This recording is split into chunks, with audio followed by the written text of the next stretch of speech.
ounces. First 12 ounces, yeah. First 12 ounces. Good morning. Welcome to Coffee Cover 2. As you can see, the boys survived their meetup last night, which was entertaining. If you listen to them about it, which I can only imagine. But hey, let's get into it. We had some great balls, some interesting things happen. Let's start off with we'll mention it before we start. So there was 1, 2, 3, 4, 5, 6, 7 ranked teams in the top 20 that lost yesterday. Absolutely. Let's start off with the early morning one that happened, the one that we were all kind of keen on. Ohio State, Indiana, outside of Indiana's first drive, which was the scripted drive. Your scripted drive always looks the best. Outside of that, didn't show up to play. Boat racing. There's one good, one fun. Didn't watch it. Ended up putting on another game that ended up being better. So we'll get to that in a second. But fuck Ole Piss. Indiana's out. They're out. I think they were until Ole Miss lost and A&M lost. Look who it is! Look who it is! This guy. Made it. I don't know how, but we're fucking alive, boys. Bo, I don't know if I dreamed this. Did you shotgun at Four Locos last night? That was not a dream. I definitely did that, buddy. These guys are out of control. Pete's like our grandpa in here, just trying to corral us. Yeah. We're like a bunch of fucking uncaged animals last night. It was insane. Good night, dude. I mean, it's like trying to herd cats in the morning to get y'all ready. Dude, I had a whole fucking 12-pack of Mickeys, and then I shotgunned that Four Loko. Okay, anyway, as we were. We were touching on Ohio State, Indiana. Yeah, SJ just said Indy's out, but not necessarily. With all the losses yesterday, they're right back in the picture, man. Hey, golly, Moses. But they just they were out just, like an hour. Here's my thing. Should teams be in it that you just know have zero chance to win the championship? Like at that point, if you can answer that question and say this team has zero chance to win the championship, like we know it, there's evidence of it, we know that. Why? Like I just think you should be out. Like Bama should be out. There's teams that should just be out. South Carolina should be. Yeah. It would be South Carolina still a 3-loss team. It's going to be interesting to see if a 3-loss team gets in and what 3-loss team will get in if they do. It's somewhat yesterday. Every team's losing, and they're like they've been eliminated. Like if they all fucking lose, then we're gonna have 3 teams. Like the more that lose, the less get eliminated. Yeah. You're right. It's going to be interesting how it all plays out. That one was hugely lopsided though. Like it was pretty much over quick. Once Ohio State settled, they just kind of did what they wanted to do the entire game after that first drive. Also playing that lost, Notre Dame just kind of did what they wanted to do Army as well. Army was one of the other top 20 teams that lost yesterday. Notre Dame looked good as expected. We all picked Notre Dame to win that one. We all picked Indiana to win too, so we all got that one wrong. Fuck Ohio State. Michigan's gonna win this week. Yeah, fuck the Buckeyes. Hey, look at that! They're calling it out already. How about Bo just dead ass waking up and getting on this? Like at first he just woke up and logged right on. What a trooper! Outside of Notre Dame looks great. It looks like they pretty much shored up. I don't know who they played their last game against. Who is it? USC. Yeah. Hey, this is a tricky rivalry week. Like, look at, a lot of people weren't expecting the chaos we got yesterday. This is the same thing. I was talking to some buddies about this yesterday. I was like, at the end of the year, you got senior day, where if you got a road game, you're going and facing senior day and all of that. And then the teams that, like, their season, if you're out of the playoffs, this is your national championship, is to ruin somebody going to the playoffs. So if it's a rivalry game, you got Michigan, Ohio State, you got USC, Notre Dame. Like, USC season is ruining Notre Dame season. Michigan season is ruining Ohio State season. That's what it comes down to. And you got the senior day mix. So someone's going to lose this weekend. Yeah, absolutely. College football, corny. But just, what a sport.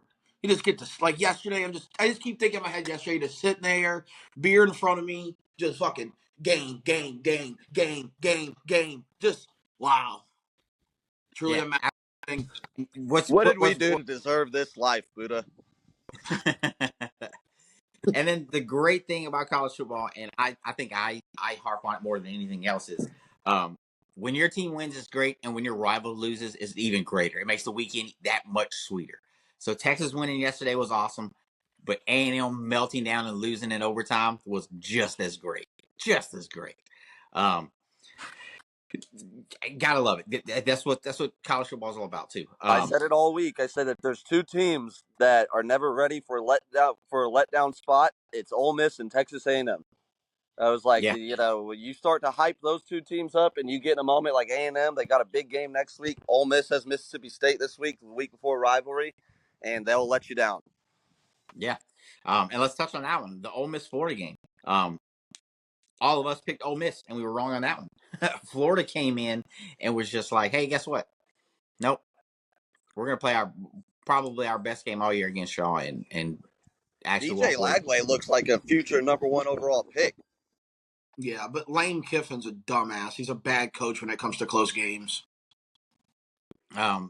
Jackson Dart, as much as I like the kid, 2 huge interceptions. One didn't count to end the game, and then the next pass throws a clear, just straight interception that was just atrocious. Don't understand it. It was third down. I understand there's pressure on the kid and stuff like that, but throw the ball away. You're outside of the pocket. Just throw it away.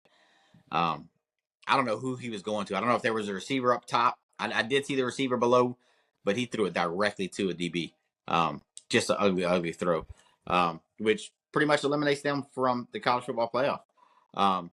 Another team that got eliminated in a beatdown. If you watch the game or you watch any parts of the game, Colorado got pushed around by Kansas. Yeah, they did. They couldn't tackle worth a shit. No. But Not only could they also, Shedeur and Travis Hunter are so fucking good. Oh, absolutely. That's what watching that game. That's all I could think about was like, look how good these two dudes are. One of them's going to be a Dallas Cowboy. One thing that I couldn't get over is, I mean, you saw it. It's been on Twitter. People have been talking about it. Hey, Shedeur pushed the ref, but the refs were letting this dude get killed. Like when he got up. You mean the guy went helmet to knee? Yeah, no, not that one. There was another one where he was on the ground and dudes were still hitting him and pushing his face into the ground to get up. So he got Shedeur got up and was like, "Are y'all gonna do something?" And pushed the ref and was like, "Are y'all gonna do something?"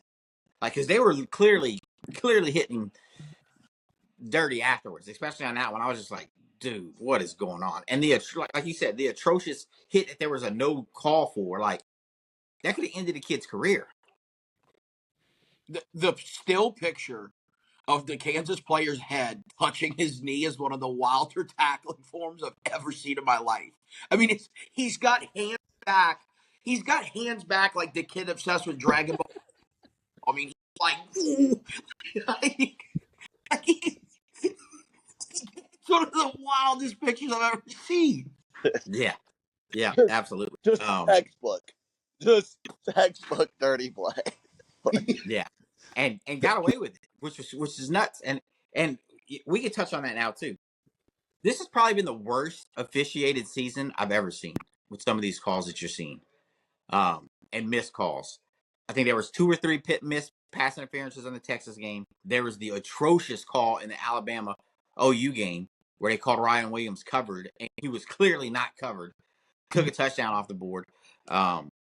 Just horrible officiating all around from what I'm seeing. I'm not sure if it's just me or y'all are seeing it. It's just officiating is god. It's in the way. They're in the way, and there's also too many refs on the field. Travis Hunter got blocked out of a play by a ref. The ref just was in the way, and the ball carrier used the ref to shield Travis Hunter out of the way and went and scored. There's too many refs on the field, and then you have that many refs, and you get so many wrong calls or missed calls. There's egregious missed calls.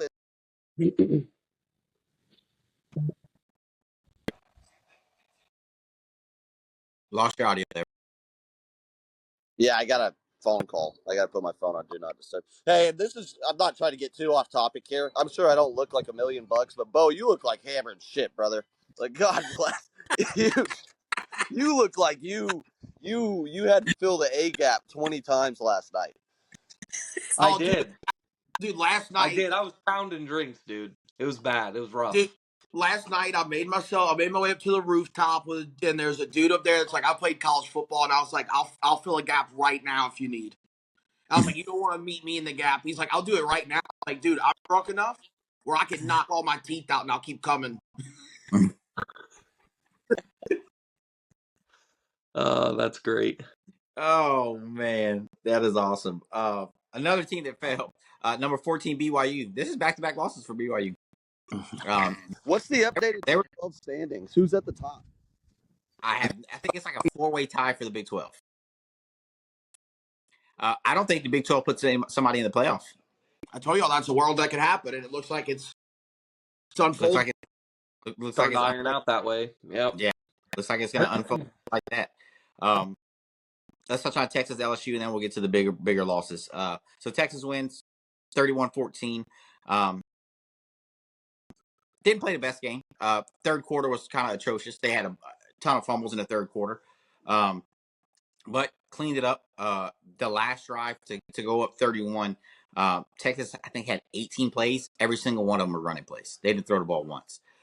Quinn did get somewhat hurt, and you could tell because anytime he dropped back to pass, he wasn't sure-footed or anything. I was screaming, and I said it in the text messages to you guys that I thought, hey, look, if something's clearly wrong. I understand it's senior night and he wants to play his last night at DKR, but if he's hurt, take him out, save him for A&M, put Arch in, let him finish the game. But then Arch was just like, you know what, we're going to show that we can run the ball, and 18 plays straight, just feeding both running backs that actually looked great in that last series of running the ball, and they actually held onto the ball to go up 31-14. And another thing that me and SJ talk about, and we've been for a while now, this defense is elite.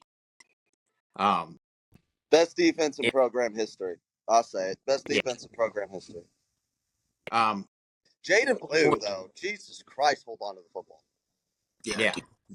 Yeah. Like, he needs Tim McGraw. They need to go full on Tim McGraw Friday Night Lights, duct tape the football, and give him a beating. Like, it's ridiculous.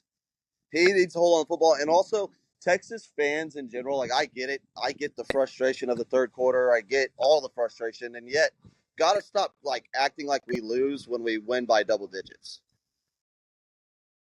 Yeah, just unsatisfied whatsoever, which is, I mean, you're going to get that, especially from Texas fans. We know how we are.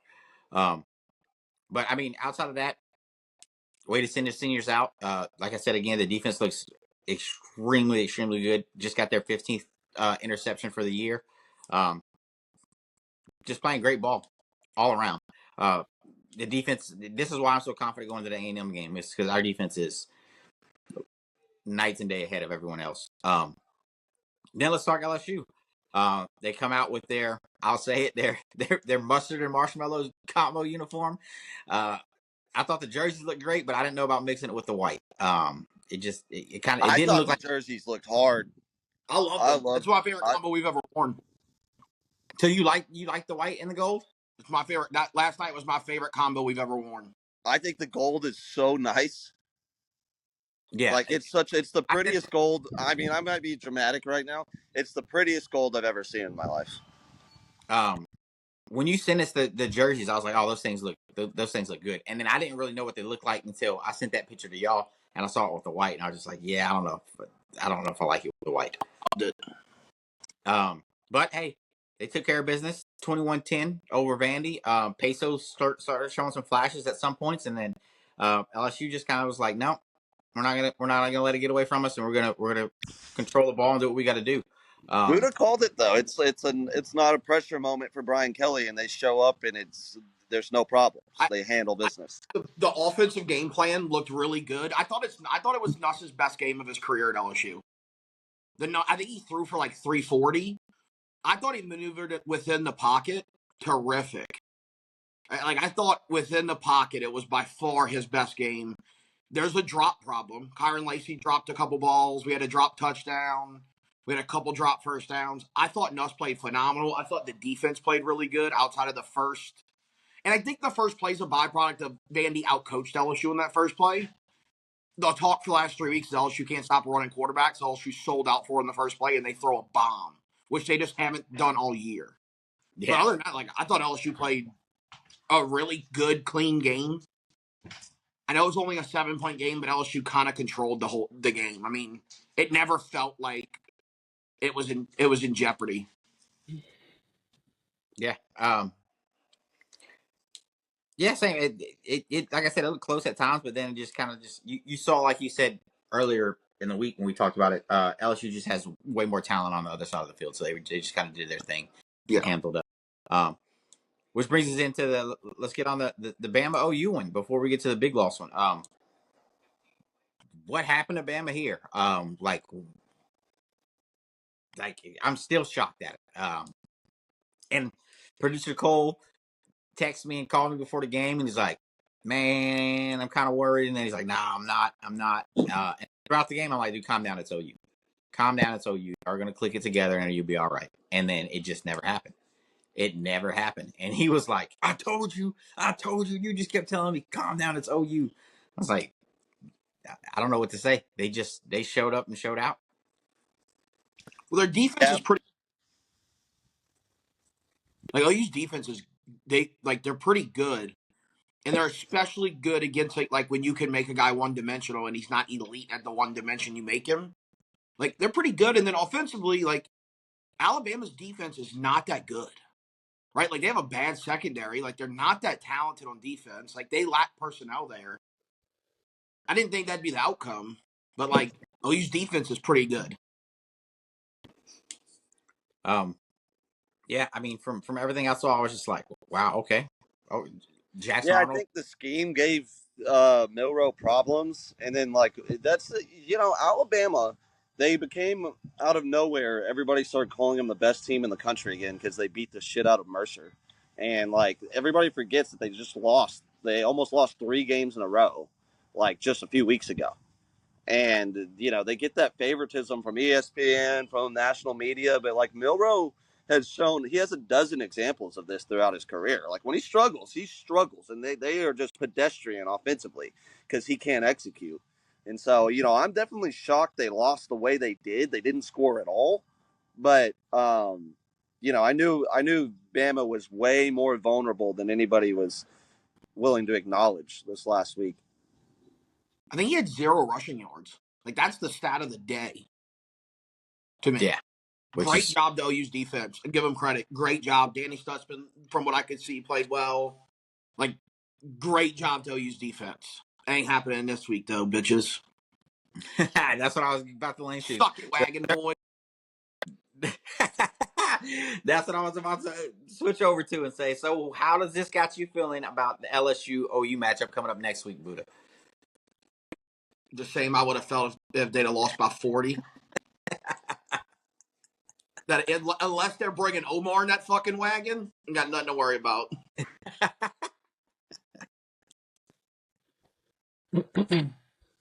Gotta love it. All right, we'll touch on the last one and then we'll close it out. A&M goes into overtime with a with the horrible Auburn team and lose 43-41 before their biggest game, which is still going to be probably their biggest game of program history coming up next week.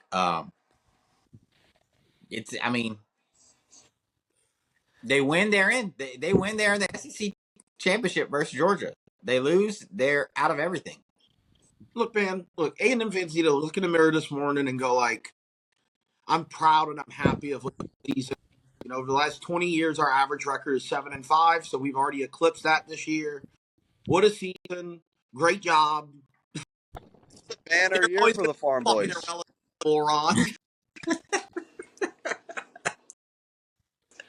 Banner year for the Farm Boys. You dress up Army Steelers, you fucking idiot!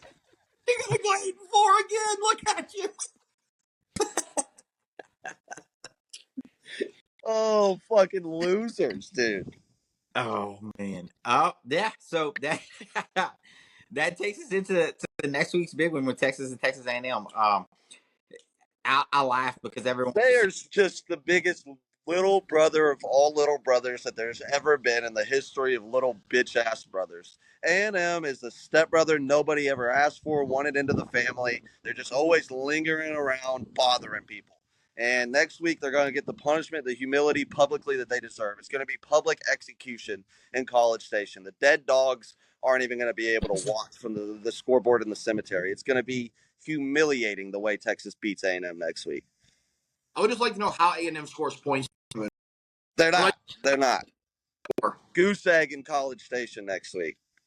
Yeah, that's why I was so confident throughout the week, and I'm still confident on it, is our defense. And then it showed up again and played lights out.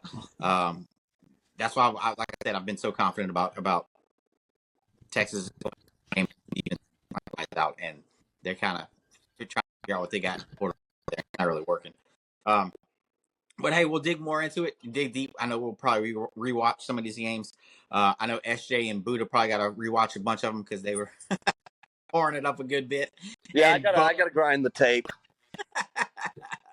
We're gonna have to rewind the tape a good bit on it, just because of nights out and good times. We will probably record something on Tuesday, Thursday, and Friday. Probably won't do anything just because it's the holidays. But who knows? We all tend to love to talk sports, so we'll probably be drunk with our family and end up getting on a FaceTime arguing about sports, as we always do. Anything else for them, fellas, before we close out? Nope. Don't like us. Yeah, please, for the love of God, do not be like us. More specifically, me. Normal. Here's how I view it. If you want to just be a dude's dude, you need to be just like us. Go pound this mini beer can and watch as much football as possible, and go tell A&M people that they suck and they're a fake military school. Dude, I had zero ability to find so basically my girlfriend had to come pick me up from the Doties, and I could not find the keys like for the valet at Doties. It took me like 15 minutes to find the keys, and then I just walked to the parking lot, and I was like, this is the car we're leaving in. Can you find the keys to this car? Lost the ticket, lost everything. I lost everything last night, including my trying to corral this guy, but dude, I mean, he's just a loose cannon, and then he's like screaming Showtime, Shawnee Jackson, like, here I am. He's, it's like, you can't get this guy under control. It's just like, I have arrived. I am Showtime. That is awesome. Oh, that's I mean, like Buddha said, you didn't hear the story, Bo. You were sleeping, and also, by the way, Bo, thanks for just tuning into the show. You didn't. You basically just joined to listen to the program. You didn't say anything this whole time. Hey. But Bo, I ordered 2 shots. I was like, get us a green tea and a Mexican candy. They brought us the shots. We took them. The waitress or the bartender walked back by. I was like, hey, can we get a Mexican candy and a green tea? And they were like, you want another one? I was like, I didn't know I ordered one. This was like at 2:45. 2:45 in the evening, and this guy went home at 11. Oh my God. Nuts. But all right, guys, we'll catch y'all on Tuesday. Y'all have a good one as always. Hook 'em. 12 ounces, yeah. First 12 ounces. First 12 ounces.